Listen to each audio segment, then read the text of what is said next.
The practical life area is usually located near the kitchen in our bright, spacious classrooms.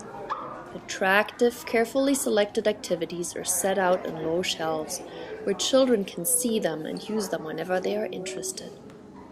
Our students work on many things, practicing using a dropper, carefully dusting plants,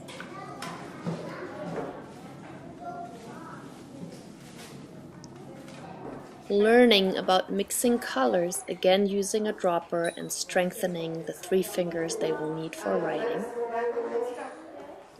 Practicing pouring water, notice the mat and the little sponge that assists the young man in cleanup.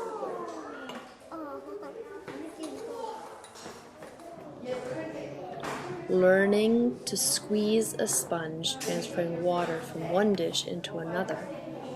Notice the care and the very clear, deliberate process here.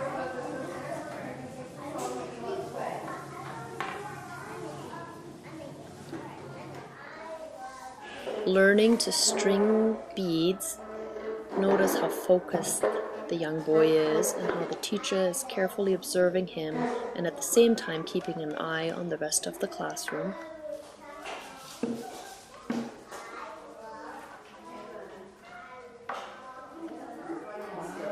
Learning to sew. See how she really focuses on her work. Another work that strengthens the fingers she will need later on as she learns to write. Our students learn to do these activities so carefully during one-on-one demonstrations. Watch as this teacher shows in slow, deliberate movements how to fold a napkin. Few words and an emphasis on doing each step carefully, precisely. Notice how this little girl of maybe 3 focuses on her work, repeating carefully what the teacher showed her.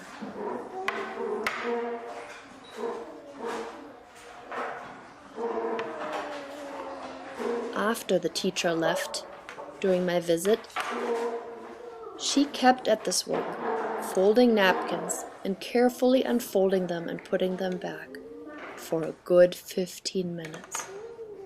As you'll watch, you'll notice her face. You'll see how she concentrates on her work, and you'll see how she carefully repeats the exact steps that the teacher has shown her. Also watch in the background as other children go about their own work, rolling up their mats, taking works and replacing them. That is typical in a well-run Montessori classroom.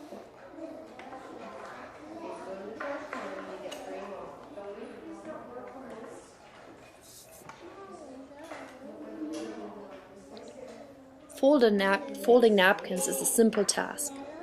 Washing a table in Montessori is a long, multi-step process. Watch here as this boy takes his work from the shelf and puts it on the floor.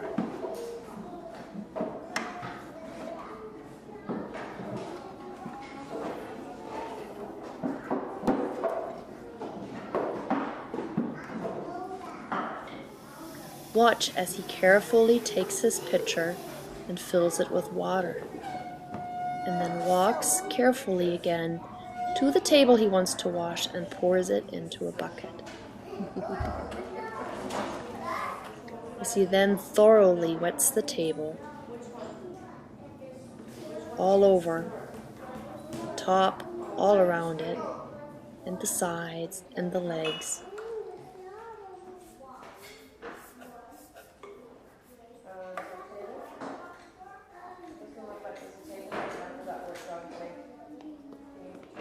As he then proceeds to the next steps and takes his soap and soaps the table up all over again.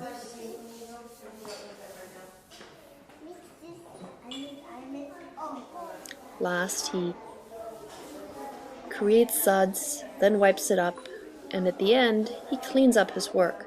This whole process can easily take 30 minutes and takes a lot of concentration. Cleanup in Montessori happens just as carefully as the work itself.